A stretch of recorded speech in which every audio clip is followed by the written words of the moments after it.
Hello friends, welcome to favourite channel the studious. मैं अंकित आपका स्वागत करता हूं। आज हम लोग करेंगे मोटिवेशनल सेशन यानी कि मन की बात। आज हम लोग का है step number 3 in journey to success, that is futuristic approach. बिना टाइम वेस्ट किए चलिए वीडियो को शुरू करते हैं। जल्दी से लाइक बटन को प्रेस कर दीजिए और साथ ही साथ चैनल को सब्सक्राइब कर लीजिए। सब्सक्राइब कर चुके हैं तो इसको शेयर करिए और साथ ही साथ बेल नोटिफिकेशन दबाना ना भूलें, जिससे लेटेस्ट सारे नोटिफिकेशंस मिल जाए जैसे ही वीडियो अपलोड होती है। फ्यूचरिस्टिक अप्रोच क्या होता है? आपने सुना होगा कि जो बीत गया उसे भूल जा, क्या किसी से गिला।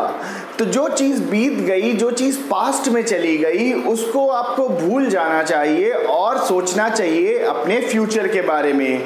एक बहुत ही फेमस कोटेशन है और ये जीवन का फलसफा है, जो बीत गया उसे भूल जाओ, जियो अपने प्रेजेंट में और सोचो अपने फ्यूचर के बारे में।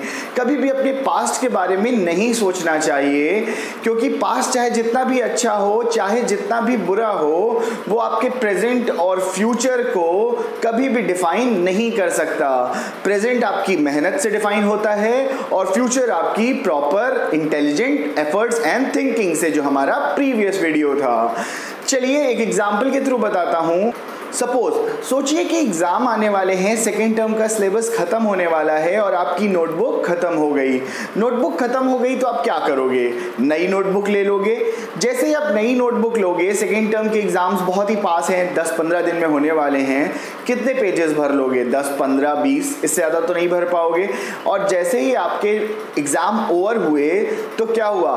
बहुत सारे पेजेस अभी भी बचे हुए हैं, लेकिन कुछ पेजेस तो यूटिलाइज हो गए।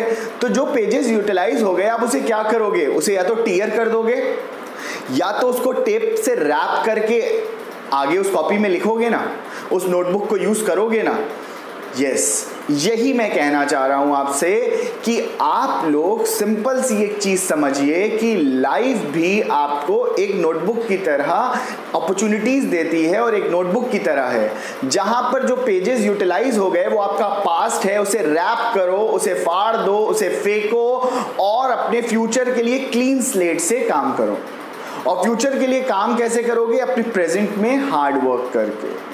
इसीलिए कहा जाता है कि लाइफ में हमेशा एक क्लीन स्लेट के साथ कोई भी चीज स्टार्ट करनी चाहिए। मालूम है, लाइफ की एक बहुत अच्छी सी क्वालिटी होती है, life always gives you a second chance.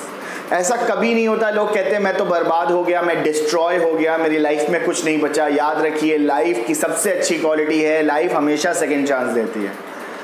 But that opportunity has to be grabbed by us. वो अपॉर्चुनिटी हमें खींचनी है, किसी भी तरह से हासिल करनी है।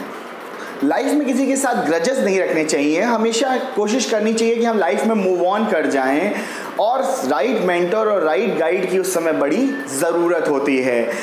एक रियल लाइफ एग्जाम्पल के साथ आपको बताता हूँ। आपको मालूम है आज की दुनिया में रिलेशनशिप्स, ब्रेकअप्स, हैंगअप्स बहुत ज़्यादा होते हैं।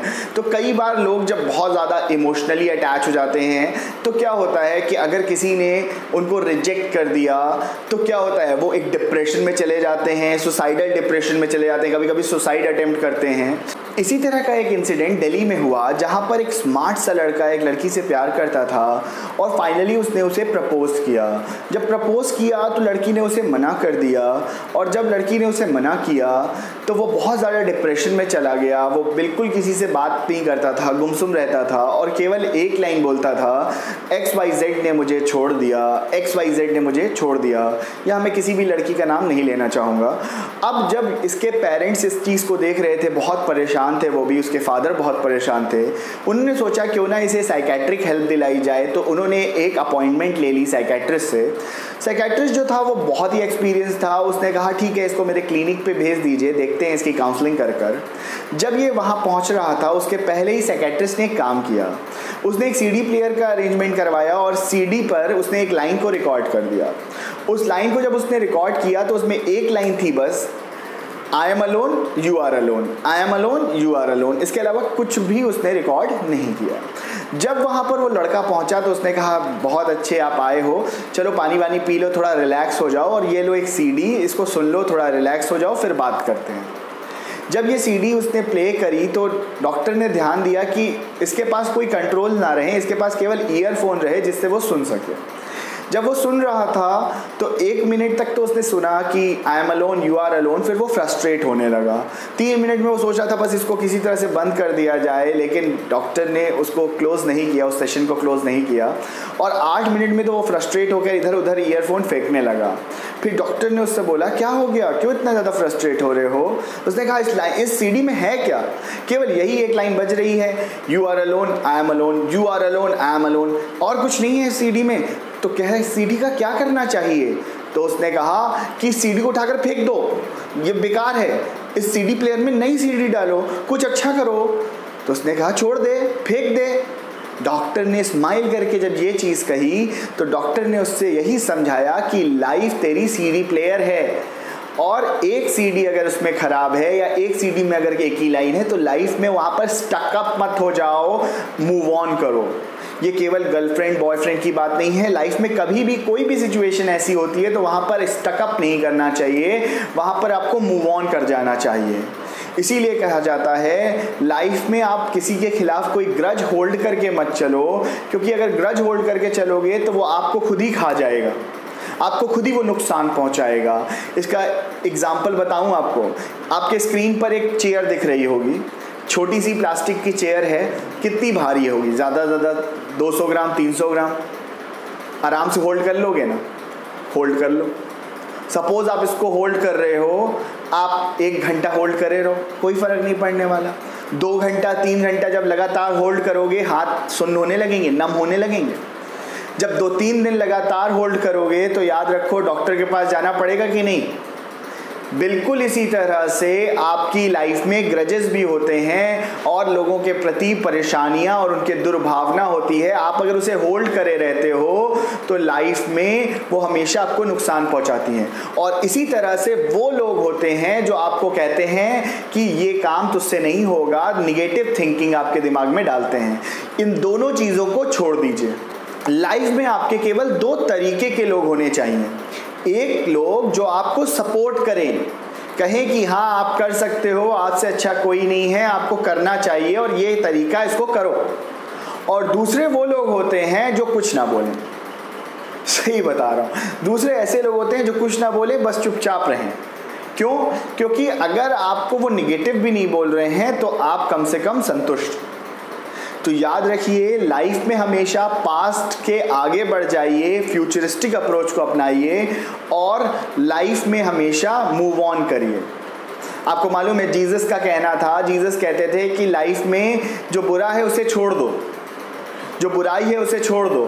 तो महावीर ने एक कदम और आगे भी बढ़े। महावीर का कहना था कि बुराई तो छोड़ ही दो और अपनी गलती हो तो माफ़ी भी मांग लो। तो जो भी अगर गलतियां हैं तो लाइफ में माफ़ी मांगकर मूव ऑन कर जाना चाहिए।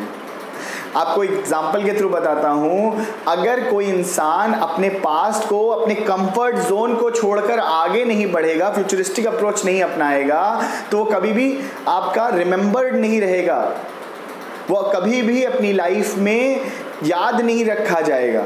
सपोज मेरी उम्र 30 साल है, मैंने 30 साल लाइफ में कुछ नहीं किया, मैंने 30 साल लाइफ के बर्बाद कर दिए, ठीक है कोई बात नहीं। अब जब मैंने ये सोच लिया कि नहीं अब मैंने 30 साल लाइफ के बर्बाद कर दिए, अब मुझे कुछ अच्छा करना चाहिए, तो जब मैं अब लगूंगा अपने काम में तो 1 साल बाद मैंने अपनी लाइफ के 30 साल तो बर्बाद कर दिए लेकिन 1 साल तो यूटिलाइज किया। 5 साल बाद मैंने अपने 30 साल बर्बाद कर दिए लेकिन 5 सालों को यूटिलाइज किया, और यकीन मानिए 10 साल बाद लोग मेरी इज्जत करने लगेंगे, लोग मुझे पहचानने लगेंगे। क्यों? क्योंकि मैंने वो 10 सालों पे हार्ड वर्क किया और कुछ अचीव करके दिखाया। यानी कि जब मैं जाऊंगा इस दुनिया से तो वो 30 साल कोई नहीं याद रखेगा कि मैंने क्या किया, वो 30 साल सब भूल चुके होंगे, और जो मैंने आगे किया, जो मेरी फ्यूचर की सोच थी, जिसको मैंने कर कर अपना एक नाम बना लिया और लोग मुझे याद करके हमेशा खुश रहेंगे। तो यही चीज़ है लाइफ में, हमेशा आपको मूव ऑन करना चाहिए और अपने कंफर्ट जोन को छोड़ना चाहिए। आपको मालूम है गांधी जी मोहनदास करमचंद गांधी को साउथ अफ्रीका में स्टेशन में एक ट्रेन से बाहर फेंक दिया गया। अब उस समय गांधी जी सोचते यार चलो ठीक है, एक ट्रेन से ही तो फेंका है, बाहर देश है, क्या करना है लड़ाई झगड़ा करके, चलो दूसरी ट्रेन आएगी बैठ जाएंगे। और अगर ये सोचा होता और कंफर्ट जोन से बाहर ना आए होते तो वो कभी भी महात्मा नहीं बन सकते थे। आज वो महात्मा गांधी के नाम से जाने जाते हैं और शायद इंडियन हिस्ट्री में या वर्ल्ड हिस्ट्री में उनका नाम कभी भी नहीं बुलाया जा सकता। तो वो इसीलिए है क्योंकि उन्होंने अपने पास्ट को वहाँ छोड़ दिया, अपने कंफर्ट जोन को छोड़ दिया और कहा नहीं, अब मुझे कुछ करना है, अब मुझे इस एट्रोसिटीज़ के खिलाफ, इस बुरे बिहेवियर के खिलाफ लड़ना है। और रंग भेद के खिलाफ उन्होंने साउथ अफ्रीका में लड़ाई करी और फाइनली इंडिया को भी आज़ादी दिलाई। इसी तरह से एक पत्थर होता है, अगर उस पर चोट नहीं लगेगी, अगर उसमें हथौड़े की मार नहीं लगेगी तो वो मूर्ति कैसे बनेगी, वो एक स्कल्पचर कैसे तैयार होगा। इसी का एक एग्जाम्पल आपको बताता हूँ। एक मंदिर में पत्थरों का काम बहुत अच्छी तरीके से हुआ था और सारे के सारे पत्थर एक जैसे थे और वो पत्थर एक ही साथ एक ट्रक से आए थे। जब वो ट्रक से आए थे पत्थर, तो ये जब पत्थर मंदिरों में लगा दिए गए तो फाइनली एक ज़मीन का पत्थर जो ज़मीन में सीढ़ियों पे लगा हुआ था वो मूर्ति से बात कर रहा था, क्योंकि दोनों सेम ही क्वालिटी के पत्थर थे। वो बात कर रहा था और मूर्ति से उसने कहा कि यार तेरी लाइफ तो कितनी अच्छी है, लोग तेरी पूजा करते हैं, तेरे ऊपर आते हैं, फूल माला चढ़ाते हैं और मेरे ऊपर चल कर जाते हैं, तो ऐसा क्यों है? तेरी तो किस्मत बहुत अच्छी है, तू बहुत लकी है, मैं बेकार हूँ। तो उस मूर्ति ने कहा नहीं, मेरी किस्मत अच्छी नहीं है। जिस समय उस स्कल्पचर ने, उस मूर्तिकार ने तेरे ऊपर हथौड़े मारे, तेरे ऊपर चिसिल चलाया, तो तूने कहा नहीं, मैं नहीं बदलने वाला, मैं ऐसे ही रहूँगा। लेकिन मैंने वो मार सहने असंख्य बार, अपने ऊपर हथौड़ियों के वार सहे और आज मैं वो मूर्ति के फॉर्म में तैयार हूँ। तो लाइफ भी आपको बहुत ज़्यादा चिसिल करेगी, लाइफ भी आपको बहुत ज़्यादा टेस्ट करेगी, लेकिन अगर आप पेन्स लेने के लिए तैयार हैं, साथ ही साथ पास्ट को भूल कर फ्यूचर में चलने के लिए तैयार हैं, अपने कंफर्ट जोन को छोड़ने के लिए तैयार हैं, तो लाइफ में सक्सेसफुल होने से आपको कोई नहीं रोक पाएगा। आई होप आज का सेशन आपको बहुत अच्छा लगा तो जल्दी से चैनल को सब्सक्राइब कर लीजिए और इसको शेयर करिए। वीडियो को लाइक तो कर ही चुके होंगे, लाइक नहीं किया तो ज़ोर से दबा दीजिए लाइक बटन। अपना ख्याल रखें, अपने देश का भी। जय हिंद, जय भारत। Thank you.